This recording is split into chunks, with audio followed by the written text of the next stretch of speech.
Hi ADHD friends, ready to become gutsy cooks? Let's start now. Today we're going to make a full stir-fry recipe. This recipe is used for a full dinner or lunch portion. You can use any protein you want, chicken, firm tofu, or beef. For this recipe I use chicken. The great thing about stir-fry is you can pull out all those vegetables that maybe you just have a little bit of and put them in your stir-fry so that none go to waste. If you're new to stir fry, one of the secrets is cooking things individually and then combining it together. The things I'm referring to are soft vegetables, hard vegetables, and proteins. But we'll get to more of that as we go through the recipe. Now let's get gutsy. Gather your equipment, your ingredients, and yourself. Here is the equipment and ingredients list. I will be reading this for our visually impaired friends. You can either pause it and collect your equipment and ingredients or go forward to the next timestamp. Often I do give tips and tricks. First, you'll need a cutting board, a chef's knife, measuring spoons, a liquid measuring cup, little bowls, non-stick skillet or wok, and tongs. You can also use a flat spatula if you don't have a pair of tongs. For ingredients, pull out your favorite veggies. This could be shredded carrots, radishes, pea pods, broccoli, cauliflower, anything really that you enjoy eating. Don't think that if you pull it out and put it in a stir fry, you're going to like it.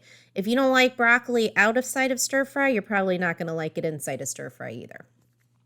1 pound of protein, whether that's chicken, I prefer chicken breast, firm tofu, or steak strips. You need a total of 6 tablespoons of light olive oil. You can also use grapeseed oil, peanut oil, any oil that can take a high heat, like an oil we would use for frying. You do not want to use something like extra virgin olive oil or something that will turn quickly at a high heat. You also need some dry stir-fry seasoning. I prefer McCormick stir-fry seasoning. It comes in a packet and it is specifically for this use. And a half a cup of water. I want to mention again with the stir-fry seasoning, oftentimes with different sensory challenges, picking the correct seasonings can be difficult. So go ahead and use some of these pre-prepared seasonings that you find in packets along with chili seasoning or other seasoning blends. It's okay if it's not all from scratch from individual spices. That takes a lot of skill and knowledge and training even. Some of us aren't that great at tastes and smells, and we wonder why things don't taste good. Use the expert's knowledge. Go ahead and just use a packet for stir-fry seasoning. Get ready. Measure the oil into 2 separate bowls. You need 3 tablespoons of oil in one bowl, 3 tablespoons of oil in the next bowl, and then empty the seasoning packet into its own little bowl. Then you're going to wash and cut the vegetables and then the meat into bite-sized pieces or smaller. You don't want to cross-contaminate the uncooked meat with the vegetables. That's why you want to wash and prep the vegetables and put them into their little bowls first, then cut the meat into bite-sized pieces or smaller. Cutting everything in a, dare we say, uniform or similarly sized piece is going to help with the cooking process.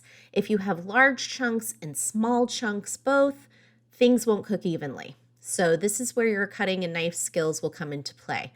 Now, if that's not your strong suit and everything's a different shape and size, not to worry, just expect that some pieces of vegetable are going to be cooked maybe more done than others. Place the skillet on the stovetop and turn the stove to medium-high heat, which is 7 to 8. You're going to add the oil to the skillet and heat it for 2 minutes. Set a timer. I wanted to show you what my preparation looked like. So here you can see I've cut and washed my broccoli. I have my shredded carrots that I bought already shredded, my onions, radishes, and my seasoning. That's all really you need. 4 or 5 vegetables and your seasoning packet. Combine and heat. Add the protein to the hot oil and toss with the tongs. If you're using meat, like here I'm using chicken, this process will take approximately 5 minutes. And so you're going to set a timer for 5 minutes. During this time, you're going to need to use the tongs to toss the chicken, get it coated in the oil. The great thing about a wok is you can use the sides of the wok also. So I will show you as I turn the pieces of chicken and they start to brown. Once the chicken has been cooking for 5 minutes and you've cut into a piece and made sure that it's not pink anymore in the middle, you know the chicken is cooked through, add the dry seasoning and the water to the pan and toss with the tongs. Once it's all mixed up like that, I want you to set a timer for 2 minutes. After 2 minutes, that water and dry seasoning together along with the heat is going to create a thick sauce.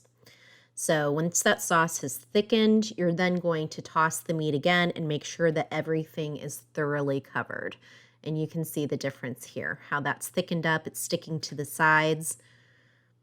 So that 2 minutes is important. If you need to turn the heat down during this process so nothing burns, that's fine. Remember, we started at a medium-high heat, which is 78.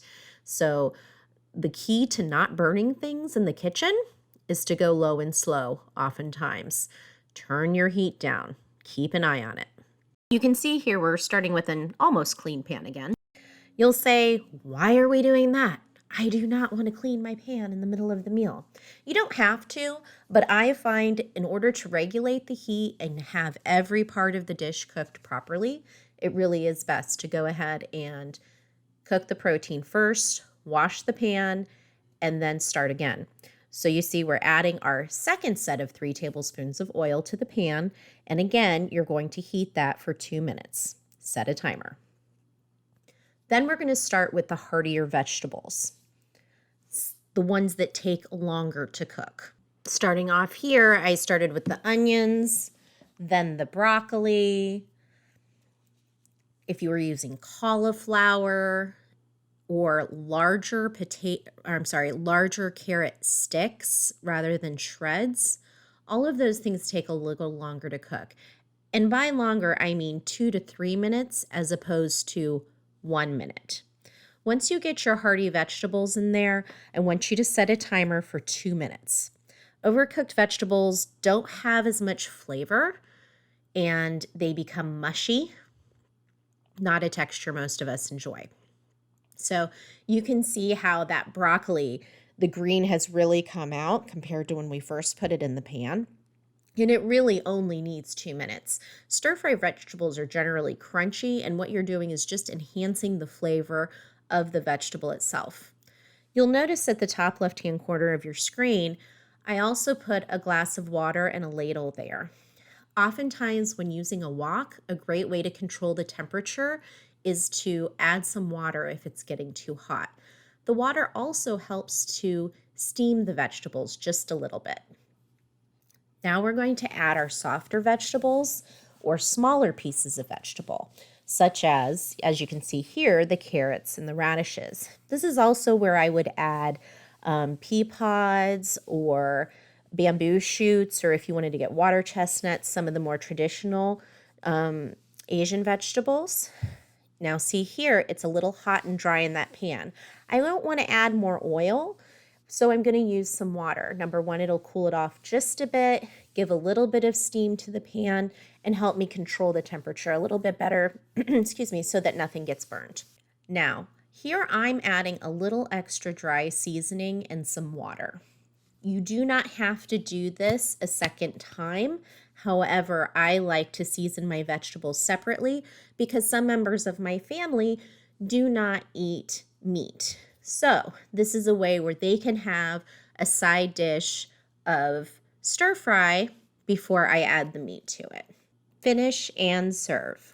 Add the seasoned protein back into the wok or skillet and toss together. If you haven't turned the heat down or off, now is the time to do that. Then you're going to go ahead and plate it. Plate either on top of the rice or have a side of rice. Remember, brown rice is a whole grain, better for you. You can top it with sunflower seeds, sesame seeds, fried onions, crunchy noodles. You know, those noodles can also, that I garnished this dish with, they can also be put in with the seasoning and the vegetables. And you can cook those noodles right in the wok too for some extra flavor. So there you go, full stir-fry dinner. Keep it simple with using a packet of seasoning from the experts. Second secret of stir-fry, keep everything about the same size, bite-sized. And the third secret of stir-fry, cook protein by itself and don't cook the vegetables too long or you'll end up with mush. I hope you all enjoyed this recipe. Now go get gutsy. If you like this recipe, please subscribe. Thank you for your time and attention. Now go get gutsy.